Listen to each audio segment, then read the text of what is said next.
దేవుడు మరి మా జీవితంలో కూడా ఎన్నో కార్యాలు చేసినారు. అంటే ఫ్రైడే మేము పంచుకున్నాం. దేవుడు గొప్ప ఆపద నుండి తప్పించడం, ఆత్మీయంగా ఎదిగింప చేయడం. మిమ్మల్ని బట్టి కూడా నేను దేవుడిని స్తుతిస్తా ఉన్నాను. నేను ఏ విధంగా ఉండాలనుకుంటున్నారో మీరు కూడా అదే విధంగా ఎదుగుతున్నారు. అందుకు బట్టి దేవునికి వందనాలు. మనం దేవుని వెంబడించాలి కదా. శ్రమ అయినా, హింస అయినా, బాధ అయినా, కష్టమైనా, ఇరుకైన ఇబ్బంది అయినా మనం మరణం వరకు ప్రభు కొరకు నమ్మకంగా జీవించాలి. దేవుడు దీవిస్తే ఆశీర్వదిస్తే నేను వెంబడిస్తానని కాదు. దేవుడిని మనము వెంబడించాల్సిందే. ఆయన మన కోసం ప్రాణం పెట్టినాడు కాబట్టి మనం ఆయన కొరకు జీవించాలి. కొద్దిసేపు కొన్ని మాటలు క్లుప్తంగా మీకు జ్ఞాపకం చేయాలని ఇష్టపడుతున్నాను. సాధారణంగా మనం 12 గంటలకి ప్రార్థనలో ఉండాలనేది మా యొక్క ఆశ. కాబట్టి ఆలోపే మనము దేవుని వాక్యాన్ని కూడా ముగించుకునే ప్రయత్నం చేస్తాం. ఒక 3 విషయాలు ఈ నూతన సంవత్సరంలోనికి మనము ప్రవేశించడానికి ముందు మనం గుర్తుపెట్టుకోవాల్సినటువంటి 3 విషయాలు నేను మీతో పంచుకునే ప్రయత్నం నేను చేస్తాను. దేవుడు చేసిన మేళ్లను మనం ఇప్పటివరకు జ్ఞాపకం చేసుకున్నాం. అయితే దేవుడి వాక్యం ఏం చెప్తుందంటే కొన్నింటిని మనం మర్చిపోవద్దు. ఒక 3 నాట్స్, 3 F's నేను చెప్పాలనుకున్నాను. ఒకటి ఫర్గెట్ నాట్, మనం కొన్ని మర్చిపోవద్దు. ఓకేనా? ఏంటి అనేది ఒక 2-3 విషయాలు చూద్దాం. కీర్తనల గ్రంథం మనందరికీ తెలిసినటువంటి మాట.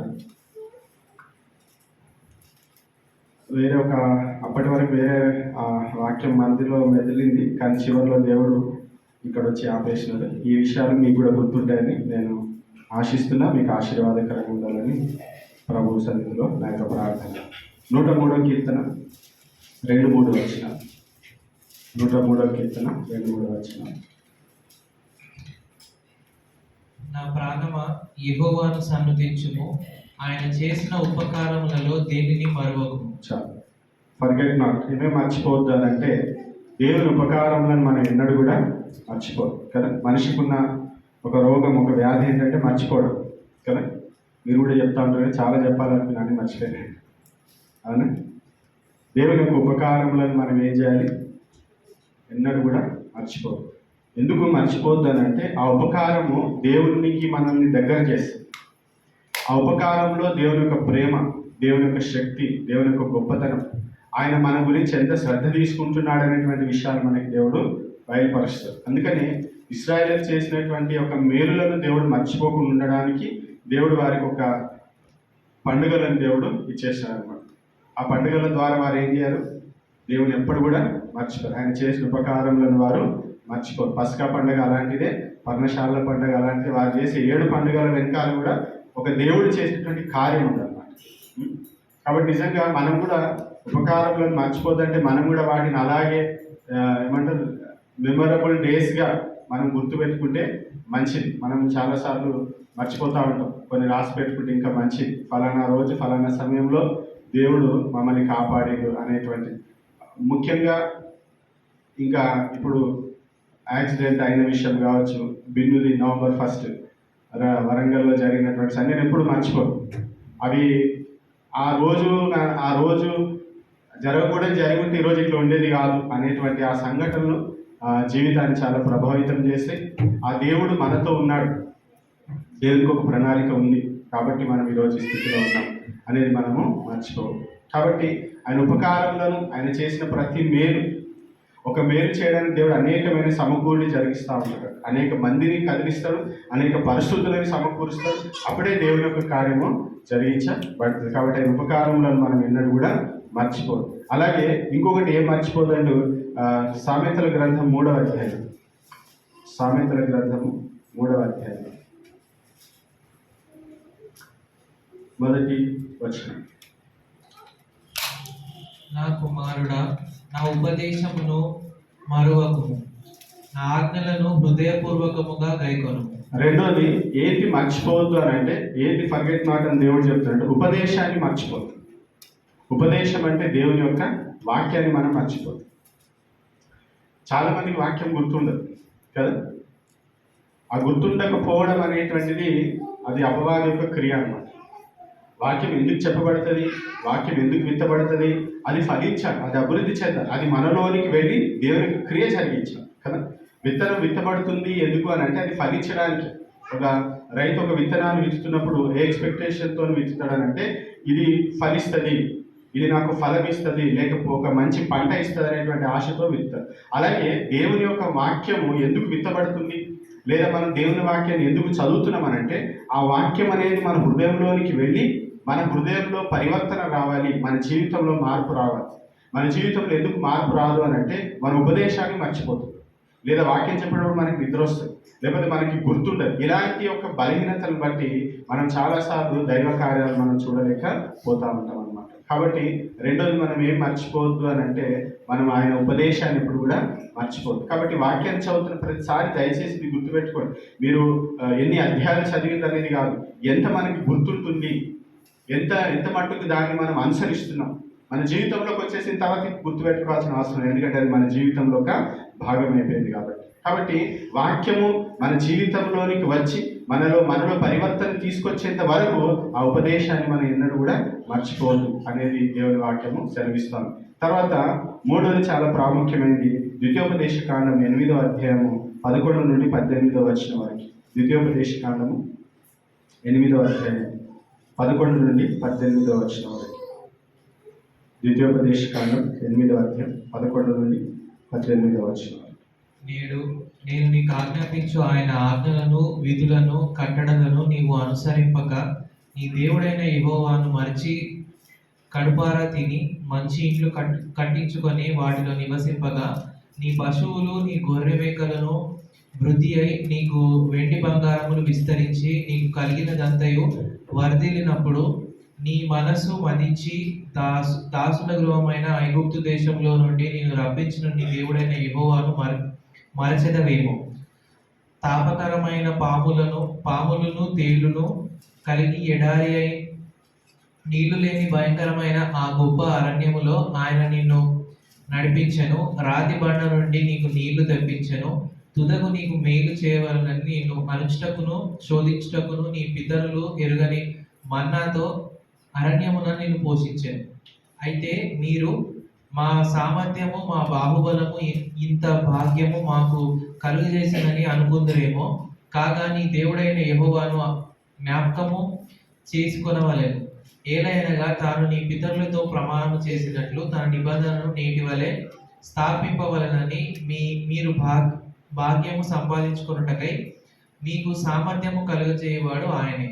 ఈ యొక్క వాక్యం అంతటిని కూడా కన్సైజ్ చేసి క్లుప్తపరిచి ఒక మాటలో చెప్పాలంటే దేవుడు ఏమంటే ఉపకారిని మనము మర్చిపోవద్దు. ఎవరిని మర్చిపోవద్దు? ఉపకారి. ఎవరు ఉపకారి? దేవుడు కదా. ఇక్కడ అదే ఉంది కదా, మీరు అక్కడికి వెళ్ళిన తర్వాత ఇల్లు కట్టించుకొని వాటిలో నివసింపగా నీ పశువులు నీ గొర్రె మేకలు వృద్ధి అయి నీ వెండి బంగారములు విస్తరించి నీ కలిగినది వర్ధిల్లునప్పుడు నీ మనస్సు మదించి నీ దేవుడైన యెహోవాను మరచెదవేమో అనే మాట చెప్తుంది. అంటే కొన్నిసార్లు దేవుడు మనల్ని ఆశీర్వదించిన తర్వాత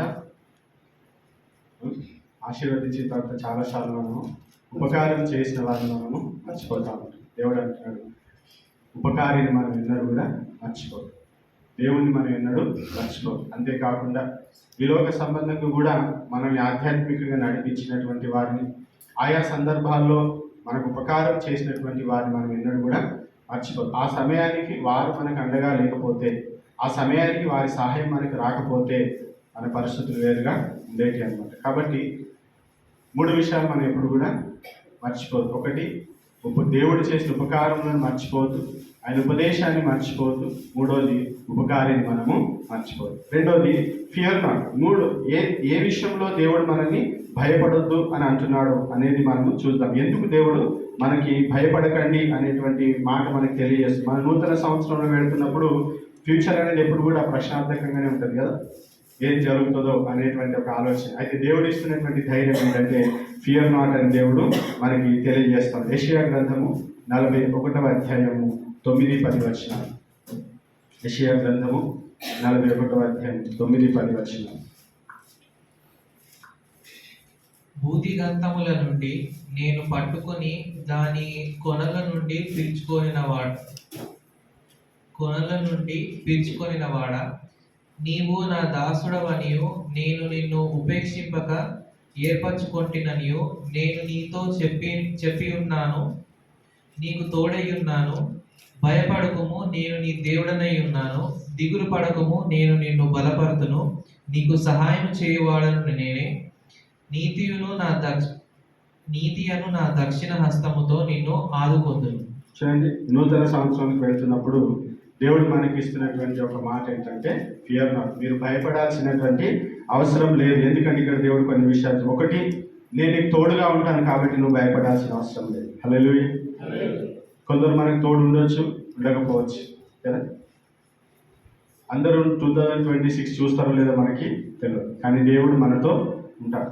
కాబట్టి ఆయన తోడు అనేటువంటిది మనకు గొప్ప ధైర్యం అన్నమాట. కాబట్టి సాక్షాత్తు దేవుడు మనకి ఇస్తున్నటువంటి ఒక ధైర్యం ఏంటంటే, నేను నీకు తోడుగా ఉంటా కాబట్టి నువ్వు భయపడాల్సినటువంటి అవసరము లేదు. ఆయన మనతో ఉన్నప్పుడు మనం దేనికి భయపడాల్సిన అవసరం, ఎందుకంటే దేవుడు ఉన్నాడు అని అంటే మనం దేనైనా కానీ జయించగలం. రెండోది, దేవుడు ఎందుకు భయపడద్దు అని అంటున్నాడు అని అంటే, నేను నిన్ను బలపరుస్తానంట. నేను నిన్ను దిగులు పడకము, నేను నిన్ను బలపరుస్తాను. మన జీవితంలో చాలా బలహీనమైన సమయంలో వస్తాయి, రావాలిగా. 2024 కంటే కూడా బలహీన సమయంలో రావచ్చు, కానీ దేవుడు నన్ను దిగులు పడాల్సిన అవసరం లేదు. నేనేం చేస్తా, నేను ఖచ్చితంగా బలపరుస్తా కాబట్టి నువ్వు భయపడాల్సినటువంటి అవసరము లేదు. మూడో దేవుడు అన్నాడు, నీకు సహాయము చేయవాడను నేనే అంటే నేనే, ఇంకా నీకు ఎవరు కూడా సహాయము చేయరు. కాబట్టి దేవుడు సహాయం చేసేవాడు మనకు ఉండగా 2025లో ఏది వచ్చినా మనము ధైర్యంగా ముందుకి వెళ్ళవచ్చు. హల్లెలూయా. కాబట్టి మనము నూతన సంవత్సరంలోకి అడుగు పెడుతున్నప్పుడు ఏం జరుగుతుందో, ఎలా ఉంటుందో అనేటువంటి ఆందోళన మనకి అవసరం లేదు, ఎందుకంటే దేవుడు మనకి తోడుగా ఉంటాడు. అక్కడ నేను నీకు దేవుడనే ఉన్నాననే మాట చాలా అద్భుతంగా ఉంటుందంట. ఆయన మనకి తోడుగా ఉంటాడు. ఆయన మనకి బలహీన సేవలో మనకి దేవుడు బలపరుస్తాడు, మనకి సహాయము చేస్తాడు. కాబట్టి మనల్ని ఆదరించేటువంటి దేవుడు, మనకి సహాయం చేసేటువంటి దేవుడు ఉన్నప్పుడు అయ్యో ఏం జరుగుతుందో అనేటువంటి ప్రశ్న మనకి ఉండదు. మనం ధైర్యంగా 2025 మనము ఎదుర్కోగలం. దేవునికి స్తోత్రం. తర్వాత మూడోది, దేవుడు ఈ నూతన సంవత్సరం వెళుతున్నప్పుడు ఒక హెచ్చరిక దేవుడు చెప్తా ఉన్నాడు, ఫాలో నాట్ అనేటువంటి మాట. కొన్నింటిని మనం అనుసరించకూడదు. ఒకటి ఫర్గెట్ నాట్, రెండోది ఫియర్ నాట్, మూడోది ఫాలో నాట్. కొన్నింటిని మనము అనుసరించకూడదు. మిమ్మల్ని మీకు గుర్తుపెట్టుకోవడానికి ఈ మాట నేను చెప్తా ఉన్నాను. ఫాలో నాట్ అంటే కొన్నింటిని మనం ఎట్టి పరిస్థితుల్లో కూడా అనుసరించాల్సింది లేదు, అది ఖచ్చితం. దేవుడు కాంప్రమైజ్ కాడు, దేవుడు రోషం కలిగినటువంటి దేవుడు. అవి కొన్ని విషయాలు మీకు వాక్యంలో నుండి చూపిస్తాను. యెషయా గ్రంథం 8వ అధ్యాయం, యెషయా గ్రంథము 8వ అధ్యాయం 11-12 వచనాలు. యెషయా గ్రంథం 8వ అధ్యాయం 11-12 వచనాలు. ఈ జనుల మార్గమున నడవకూడదని యెహోవా బహుబలముగా నాతో చెప్పి ఉన్నాడు. నన్ను గద్దించి ఈ మాట సెలవిచ్చాను. ఈ ప్రజల బందుకట్టు అని చెప్పునదంతయు బందుకట్టు అనుకొనకుడి. వారు భయపడు దానికి భయపడకుడి, దాని వలన దిగులు పడకుడి. దేవుడు ఏమి ఫాలో కావద్దు అని అంటున్నాడంటే, అన్యజనుల మార్గములను మనం ఫాలో అవ్వడానికి వీలు లేదు. దేవుడు దాన్ని ఏమాత్రం కూడా అంగీకరించడు. మనం చాలాసార్లు అనుకోవచ్చు, మనం అన్నిలతోనే ఉంటున్నాం, అన్నిల మధ్యలోనే ఉంటున్నాం కదా. కానీ దేవుని వాక్యం చాలా స్పష్టంగా చెప్తుంది ఏంటంటే, మనం వాటిని ఫాలో అవ్వాల్సిన అవసరము లేదు. ఇంగ్లీష్లో వాంట్ మీ అని ఉంటుంది, want me not to walk in the way of this people. వీరి యొక్క మార్గములలో మీరు నడవకూడదు అని దేవుడు హెచ్చరిక చేస్తున్నాడు. 2025 సంవత్సరంలో దేవుడు మనకి ఇస్తున్న హెచ్చరిక అంటే, అన్యజనులలాగా మనము వారి మార్గంలో నడవాల్సినటువంటి అవసరము లేదు, అది ఖచ్చితం. దేవుని వాక్యం చెప్తాను. అంతేకాకుండా వారు భయపడడానికి భయపడకుడి, దాని వలన దిగులు పడకుడి, ఎందుకంటే దేవుడు సైన్యములకు అధిపతి యెహోవాయే పరిశుద్ధుడు అనుకోండి. కాబట్టి అన్యజనుల మార్గంలో మనం నడవాల్సిన అవసరం లేదు. ఈ రోజుల్లో చాలా లోకం మనల్ని ఇన్ఫ్లుయెన్స్ చేస్తాం. నేను ఎప్పుడు ఒక మాట చెప్తుంటాను, లోకం ఎప్పుడు సంఘంలోనికి రావద్దు. లోకం ఎప్పుడు సంఘం లోకంలోనికి వెళ్ళి లోకాన్ని మార్చాలి. కానీ ఇప్పుడు ఏం జరుగుతుంది, లోకము సంఘంలోకి వచ్చేస్తాం. కాబట్టి జనుల మార్గం, వాళ్ళ యొక్క మార్గంలో మనం నడవడానికి దేవుడు అంగీకరించాడు. వాటిని అనుసరించడం దేవునికి ఇష్టం లేదు. రోమీయులకు రాసిన పత్రిక 12వ అధ్యాయం 2వ వచనం. రోమిలకు రాసిన పత్రిక 12వ అధ్యాయం 2వ వచనం.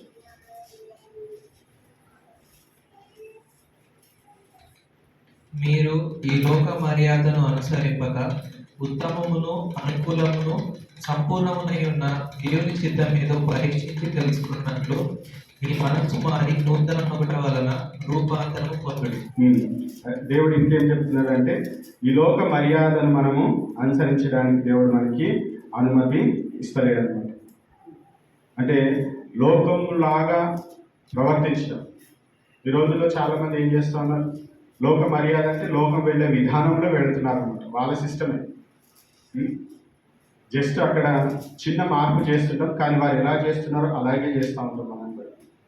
దేవుడు అంటున్నాడు లోక మర్యాదను మనము అనుసరించడానికి దేవుడు అనుమతి ఇస్తాడు. అది ఒక హెచ్చరికగా దేవుడు చెప్తున్నాడు. ఎప్పుడైతే లోక మర్యాదను మనం అనుసరిస్తామో మెల్లమెల్లగా మనం కూడా లోకంలోకి వెళ్ళిపోతా ఉంటాం. అది మనకు తెలియకుండానే జరిగిపోతుంది. మనకు తెలియకుండానే అది జరిగిపోతుంది. కాబట్టి మనం బహు జాగ్రత్తగా ఉన్నాం. లోకంలో ఉంటున్నప్పుడు చాలా జాగ్రత్త ఉన్నాం. మనం వెళుతున్నటువంటి మార్గము లోక మర్యాద చొప్పున మనం నడుచుకున్నట్లయితే మనం కూడా లోకస్తులమే కానీ ఆత్మీయులం కాదు, విశ్వాసులం అసలే కాదు. కాబట్టి మనం వాటిని ఫాలో అవ్వాల్సినటువంటి అవసరము లేదు. అందరు చేస్తున్నారు కదా, అందరు చేస్తున్నారేమో కానీ చేయడానికి దేవుడు ఇష్టపడడు. దేవుడు దానికి అనుమతి ఇవ్వడు. ఎందుకంటే మనల్ని దేవుడు ప్రత్యేకంగా జనాంగంగా దేవుడు మనల్ని ఏర్పాటు చేస్తాడు. దేవుడు మనకు ప్రత్యేకంగా ఉండాలని దేవుడు కోరుకుంటున్నాడు. కాబట్టి నువ్వు మళ్ళా ఇట్లా లోక విధానంలో వెళ్తావు. దేవుడు దాన్ని మాత్రం కూడా ఇష్టపడతలేడు. దేవుడు దాన్ని అంగీకరించాడు. కొలస్సీలకు రాసిన పత్రిక 2వ అధ్యాయం 20 నుండి 22 వచనం వరకు. కొలస్సీలకు రాసిన పత్రిక 2వ అధ్యాయం 20 నుండి 22 వచనం. అన్ని కలిపే ఉన్నాయి. మీరు క్రీస్తుతో కూడా లోకం యొక్క మూల పాఠముల విషయమై మృతి పొందిన వారైతే లోకంలో బ్రతుకుచున్నట్టుగా మనుషుల ఆజ్ఞలను పద్ధతులను అనుసరించి చేత పట్టుకొనవద్దు, రుచి చూడవద్దు, ముట్టవద్దు అను విధులకు మీరు లోబడనేలా అవన్నీ వాడుకొనుట చేత నశించిపోవు. మనుషుల ఆజ్ఞలను పద్ధతులను అనుసరించడం, వి షుడ్ నాట్ ఫాలో. వాటిని మనము అనుసరించాల్సిన అవసరము లేదు కదా. మన ఎక్కడో మన మూలలో ఉంటాయన్నమాట తలలో.